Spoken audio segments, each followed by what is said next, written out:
Hi, I'm Tom Felton, and from time to time as you watch the film, I'll read short passages from the book Harry Potter and the Deathly Hallows, and highlight some moments in the story that will help prepare you for the final film.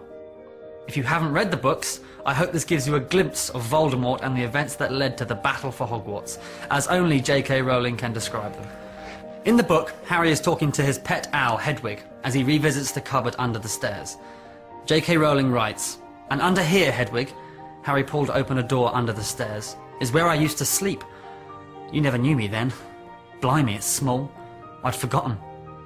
Harry looked around at the stacked shoes and umbrellas, remembering how he used to wake every morning looking up at the underside of the staircase, which was more often than not adorned with a spider or two. Those had been the days before he had known anything about his true identity, before he had found out how his parents had died or why such strange things often happened around him. I don't like this, Harry. Hermione, she knew Dumbledore. She might have the sword. During this scene in the book, Harry approaches the house where his parents died and touches the gate. When he does so, a sign rises out of the ground with a message.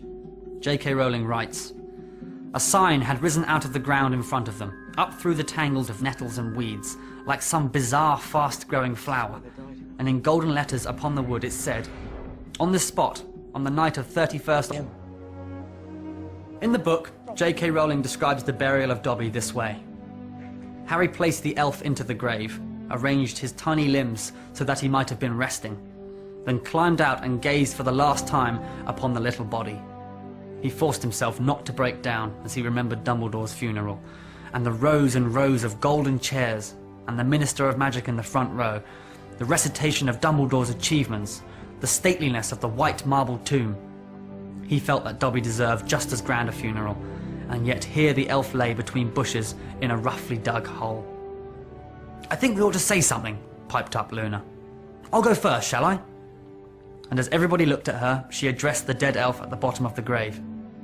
"Thank you so much, Dobby, for rescuing me from that cellar. It's so unfair that you had to die when you were so good and brave. I'll always remember what you did for us. I hope you're happy now." She turned and looked expectantly at Ron, who cleared his throat and said in a thick voice, "Yeah, thanks, Dobby." "Thanks," muttered Dean. Harry swallowed. "Goodbye, Dobby," he said. It was all he could manage, but Luna had said it all for him.